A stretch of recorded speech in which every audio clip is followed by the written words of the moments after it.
Yeah. I think, what's that? Can you smell it?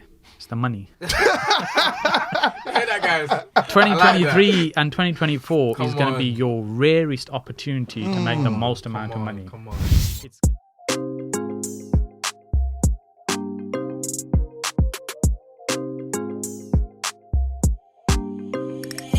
saying, look, I need some money, and so how much do you need on this much? How long do you need for? I need it for this long. And so, what would what will they be prepared to offer? And they would say, well, I want this.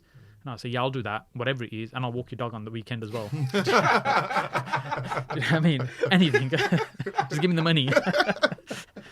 Whatever it takes. That's what it was at the beginning. I thought, this again, it's not sustainable. It's crazy. You can't do it like this. You do a few, you get your feet on the ladder and stuff, and think, but you've got to change. And then really, I started getting much smarter in terms of how I approach raising money, and then now it's really more about you're always marketing for money, and the best time to look for money is when you don't need it. Now, if you think about when is the bank send you those letters about increasing your overdraft limit or getting an increase on your credit limit, the other day actually. when you don't need it. When you're stretching your overdraft to its limit and your credit card's maxed out, you don't get any of those letters. Why? Because they know you're stretching yourself. So the best time to be looking for money is when you don't need it, in the sense that you're just telling people constantly, this is what we do. We work with other people's money. And then those conversations are always happening. So you've got plenty of those going on in your pipeline, and then you're not desperate. Yeah, you're more natural as well. It's not forced. It's not full force when you do that. We've always been to networking events when somebody jumps up at networking and says, I've got this amazing deal, I need 50 grand by tomorrow, who's got it?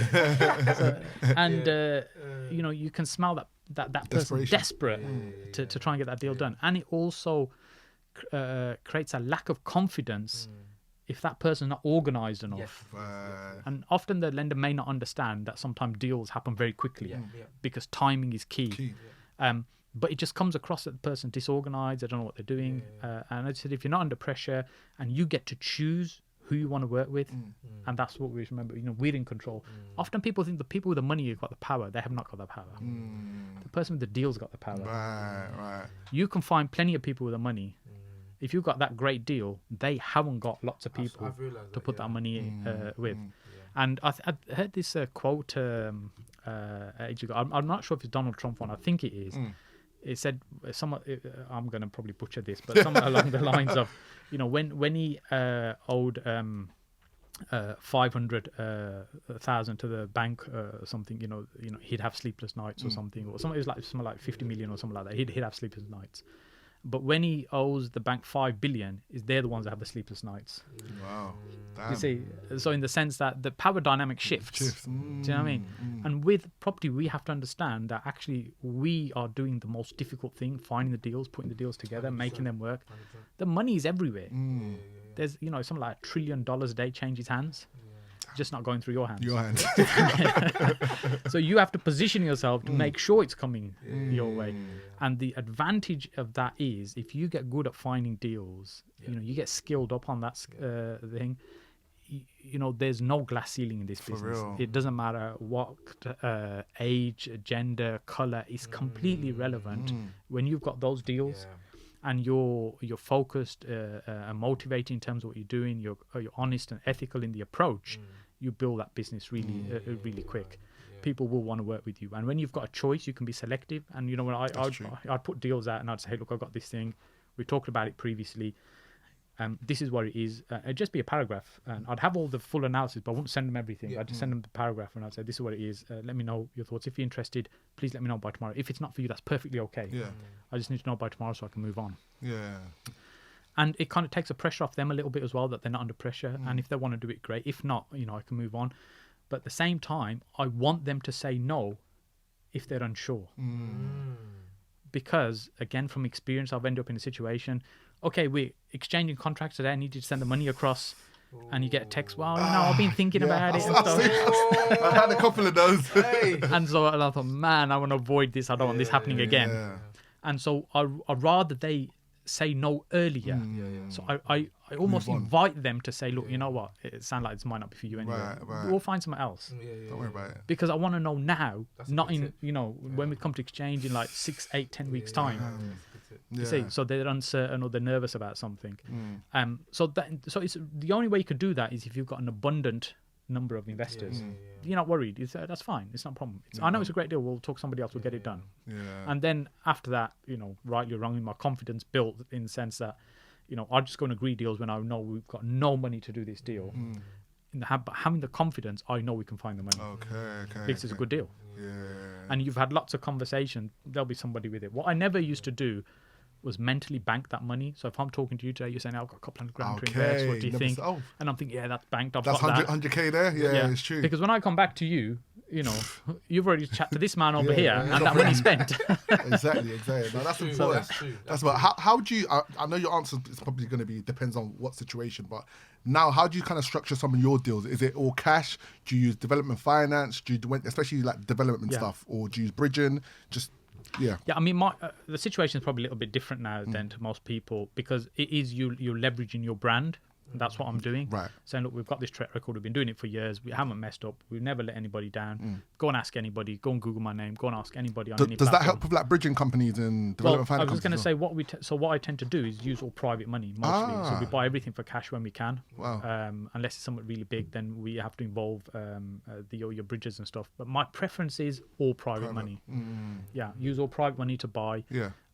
So there's two ways. We either borrow the money, minimum 50 grand is what we tend to do. And the reason I do that is so I'm not having lots of conversations with someone's got 3 grand or, and stuff. And is that why you started to, because obviously you're doing deals in the background and, you're getting on with your portfolio, but is that why you then kind of worked on the Saj Hussain brand? Was that more to do with the raising of finance, whereby you started to document journey, or was that way down when you already did the loads of deals, you just wanted to kind of teach people? What was the I think from the offset, I think it was important. Your name is important. That I realised a long time ago. And when I was starting out in property, it's a case of just do what you say you're going to do, and build your brand that way. And although I'd been on social media now for probably like 10, 11, 12 years maybe, I've not really actively built the brand. All our growth has actually been organic. But I could have done a lot more with that. But now people grow brands much quicker and stuff. But I think it's exceptionally important, your brand. And your brand is not your logo and your colours, is what people say about you when you're not there. Let that hit home. I've got another question, and then maybe I can got maybe a couple more, and then we round up. Saj, you've got your networking event that runs monthly or bi-monthly. What would be your advice? What is the best way to network? So for me, what advice would you give anyone out there? Because people don't like networking. Intimidated, whatever reason. What would be your best advice to somebody who's going out to their first networking event? I think you hear about property as a people business, and it's not just a cliche. It is all about people. Whether they're somebody you're buying a property from, you're buying it through a funder, a joint venture partner, somebody's doing some work on a property for you. It's all about people. And the best way to grow your network of people is to get out and talk to people. But sometimes, we can be fairly introverted. We don't really want to. We're uncomfortable about that. But, if you, the first time I went to a networking event, I sat at the chair right in the corner, right at the back, by the door, just in case. I can't believe that. Things get a little bit weird. I'm out that door. I've never believed that. But then you realise, actually, there's so much of what you're looking for and you want is in that room. You just got to go and talk to people.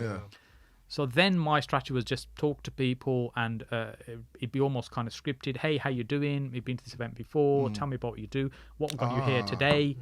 So a few questions in my head, and say, right, I'm just going to flow with that.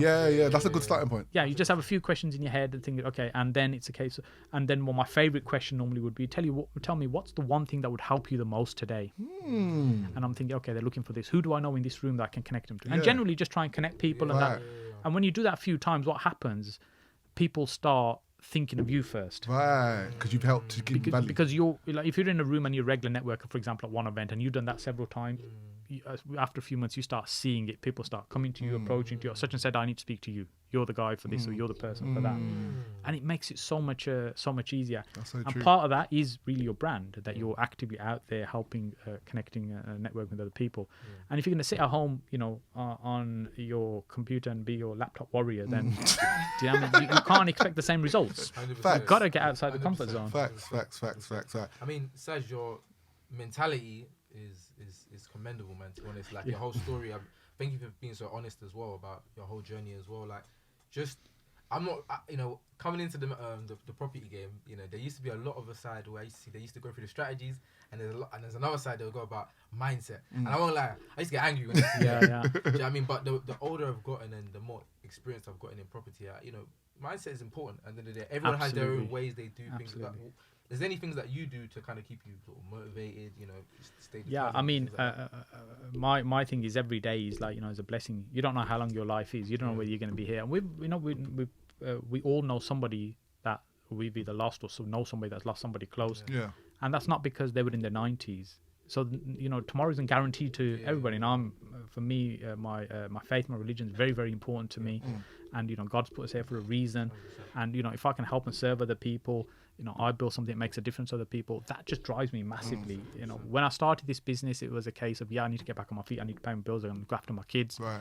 Then it was a case, okay, I need to build something for my kids. We were talking about them earlier. 3 of them already involved in the business. My wife's involved in the business. About 23, 24 staff in the business.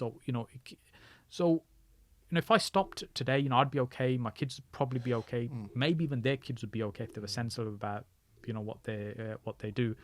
But that isn't what drives me. It's a case of how can we achieve more, do more, be more, give more, make a difference. That for me is really important. And just like yourself, for me, mindset was one of those things. Why are you talking about mindset? Tell me about property. That's what I'm here make for. money fun. Yeah. Where's that fitting? Am I going to sit here and manifest money's going to just arrive in my lap?